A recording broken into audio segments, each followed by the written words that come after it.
नमस्कार दोस्तों, स्वागत करते हैं आपका एक बार फिर बिंदास खबरें में, जहां पर हम लेकर आते हैं देश और दुनिया की ताजा और काम की खबरें। तो दोस्तों, बिना देरी किए शुरू करते हैं खबरों का सिलसिला। पर उससे पहले अगर आप हमारे चैनल पर नए हैं तो चैनल को सब्सक्राइब जरूर से कर लें और इस वीडियो के लिए एक लाइक जरूर करें। तो चलिए शुरू करते हैं खबरों का सिलसिला। और इसी के साथ आज की पहली बड़ी खबर की अग्निपथ स्कीम को लेकर बिहार में विरोध प्रदर्शन जारी। आंदोलनकारियों ने पुलिस चौकी में वाहनों में लगा दी आग। आपको बता दें कि बिहार में शनिवार को भी लगातार चौथे दिन अग्निपथ विरोध प्रदर्शन जारी रहा और प्रदर्शनकारियों ने जहानाबाद जिले में एक पुलिस चौकी परिसर में खड़े वाहनों को आग लगा दी। पुलिस चौकी के बाहर बड़ी संख्या में प्रदर्शनकारी जमा हो गए और सुरक्षा कर्मियों पर पथराव शुरू कर दिया। उसके बाद उन्होंने एक बस और एक ट्रक समेत कई वाहनों में आग लगा दी। और इसी के साथ अगली बड़ी खबर की अग्निपथ विरोध के मद्देनजर नाराज युवाओं के साथ है कांग्रेस। जंतर मंतर पर करेगी एकजुटता सत्याग्रह। आपको बता दें कि कांग्रेस सांसद और नेता सशस्त्र बलों में भर्ती की अग्निपथ योजना का विरोध कर रहे हैं। आपको बता दें कि युवाओं के साथ एकजुटता दिखाते हुए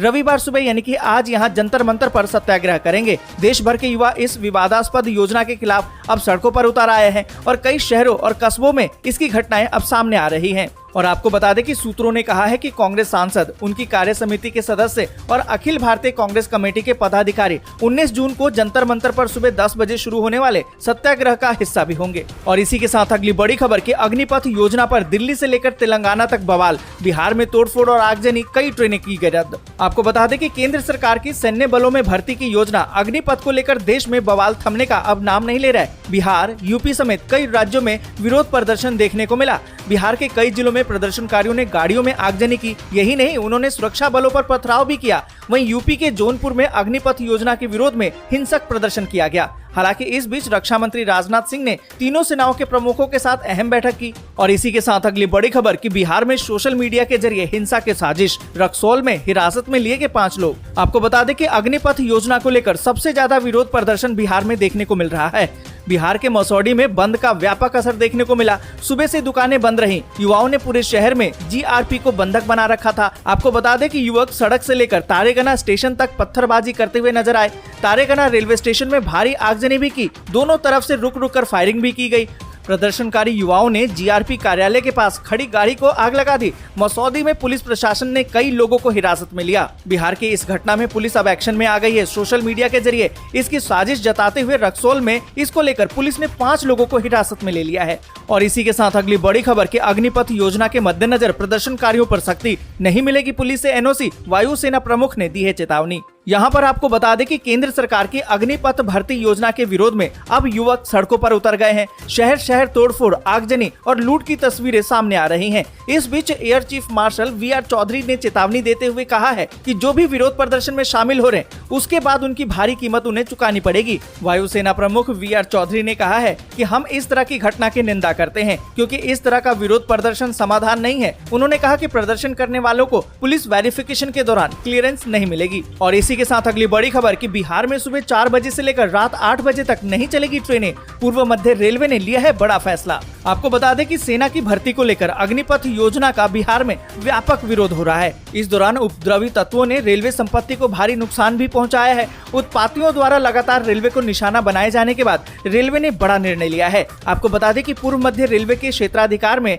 अब सुबह 4 बजे से लेकर रात 8 बजे तक ट्रेनों का परिचालन बंद रखा जाएगा। इस क्षेत्र में सभी ट्रेनें रात के 8 बजे से लेकर सुबह 4 बजे तक ही चलेंगी। और इसी के साथ अगली बड़ी खबर कि बिहार में जो घटना घटी उसमें विरोध प्रदर्शनों पर बड़ा खुलासा। कोचिंग सेंटरों की भूमिका आई सामने। आपको बता दें कि बिहार समेत देश भर में अग्निपथ योजना के खिलाफ जारी विरोध प्रदर्शन थमने का नाम नहीं ले रहा है। इस बीच पटना के एक अधिकारी ने शनिवार को कहा कि शहर में विरोध प्रदर्शन और आगजनी के आरोप में गिरफ्तार लोगों से जब पूछताछ की गई तो इस दौरान कोचिंग सेंटरों की भूमिका मिली है। आपको बता दें कि पटना के जिला अधिकारी ने कहा है कि हम पूरी तरह से अलर्ट हैं। वीडियो फुटेज के जरिए लोगों की पहचान की जा रही है। हमने गिरफ्तार किए गए लोगों के व्हाट्सएप के जरिए 7-8 कोचिंग सेंटरों की भूमिका के बारे में पता लगाया है। ये सभी मैसेज भड़काऊ थे। उन्होंने बताया कि 170 लोगों के खिलाफ एफआईआर दर्ज की गई है, जिसमें से 46 को दानापुर रेलवे स्टेशन पर तोड़फोड़ के आरोप में गिरफ्तार भी किया गया है। और इसी के साथ अगली बड़ी खबर की गृह मंत्रालय के बाद रक्षा मंत्रालय में भी 10% का आरक्षण। अग्निवीरों को कोस्ट गार्ड, सिविल डिफेंस से लेकर 16 पीएसयू में मिलेगी नौकरी। आपको बता दें कि गृह मंत्रालय के बाद रक्षा मंत्रालय ने भी ऐलान कर दिया है कि वो अग्निपथ योजना में 4 साल की ट्रेनिंग पूरा करने के बाद अग्निवीरों को अलग अलग विभागों में 10% आरक्षण मुहैया कराएगा। रक्षा मंत्री कार्यालय की तरफ से ट्वीट में कहा गया कि अग्निवीरों को भारतीय कोस्ट गार्ड से लेकर डिफेंस सिविलियन पोस्ट में ये आरक्षण दिया जाएगा और इसके अलावा डिफेंस सेक्टर से जुड़ी पब्लिक सेक्टर अंडरटेकिंग में भी युवाओं की भर्ती की जाएगी और ये रिजर्वेशन पूर्व सैनिक कर्मी को दिए जाने वाले आरक्षण से अलग होगा। और इसी तरह सार्वजनिक क्षेत्र की कंपनियों में भी इस तरह के बदलाव के निर्देश दिए जाएंगे। अग्निवीरों को भर्ती के लिए आयु नियमों में भी छूट दिया जाएगा। और इसी के साथ अगली बड़ी खबर कि 3 महीने में पहली बार कोरोना संक्रमितों का आंकड़ा 13,000 के पार, 23 लोगों की मौत, एक्टिव केस 68,000 के पार। आपको बता दें कि देश में कोरोना वायरस का बढ़ता ग्राफ अब डराने लगा है। लगातार कोरोना के मामलों में बढ़ोतरी देखने को मिल रही है। इस बीच वायरस से संक्रमित लोगों का आंकड़ा भी बढ़ गया है। बीते 24 घंटे की बात करें तो 13,216 नए मामले सामने आए, जबकि 8,148 लोग ठीक हुए हैं। ये 3 महीनों में पहली बार है जब कोरोना से संक्रमित आंकड़ा 13,000 के पार गया है और इसी दौरान 23 लोगों की मौत भी हो गई है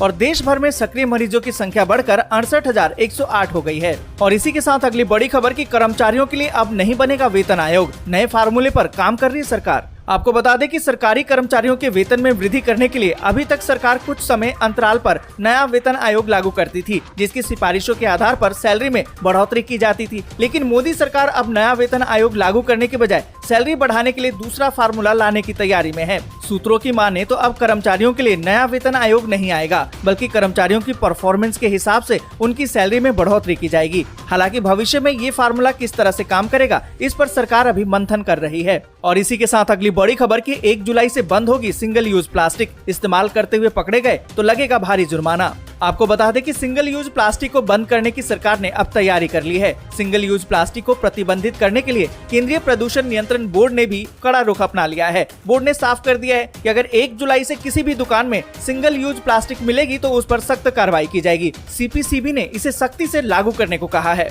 और इसी के साथ अगली बड़ी खबर कि लॉरेंस बिश्नोई को किया जा रहा है 3rd डिग्री टॉर्चर, गैंगस्टर के वकील ने पंजाब पुलिस पर लगाया आरोप। आपको बता दें कि सिद्धू मूसेवाला मर्डर केस में लॉरेंस बिश्नोई को पुलिस ने गिरफ्तार कर लिया और अब पुलिस कस्टडी में रखकर पूछताछ की जा रही है। इसी बीच लॉरेंस बिश्नोई के वकील ने आरोप लगाया है कि बिश्नोई पर 3rd डिग्री टॉर्चर किया जा रहा है। लॉरेंस बिश्नोई के वकील विशाल चोपड़ा ने पुलिस पर गंभीर आरोप लगाया कि वो बिश्नोई को टॉर्चर कर रही है। विशाल चोपड़ा ने कहा है कि वकीलों की गैर मौजूदगी में बिश्नोई को सुबह 4 बजे ही अदालत में पेश कर दिया गया। तभी ये लगा कि पंजाब पुलिस बिश्नोई को प्रताड़ित करने की तैयारी कर रही है। और इसी के साथ अगली बड़ी खबर की धमकी नहीं, ये चेतावनी है, जरूरत पड़ी तो हम अपनी रक्षा के लिए परमाणु हथियारों का करेंगे इस्तेमाल, बोले हैं पुतिन। आपको बता दें कि रूस और यूक्रेन युद्ध से दुनिया में बेचैनी है। ये युद्ध कब खत्म होगा ये कहने की स्थिति में कोई भी नहीं है। इस बीच रूस के राष्ट्रपति व्लादिमीर पुतिन ने एक बार फिर से परमाणु हमले को लेकर बड़ा बयान दिया है। पुतिन ने कहा कि उनका देश परमाणु हमले की धमकी नहीं बल्कि चेतावनी दे रहा है कि यदि जरूरत पड़ी तो देश पर आंच आई तो रूस अपनी रक्षा के लिए परमाणु हथियारों का इस्तेमाल करेगा।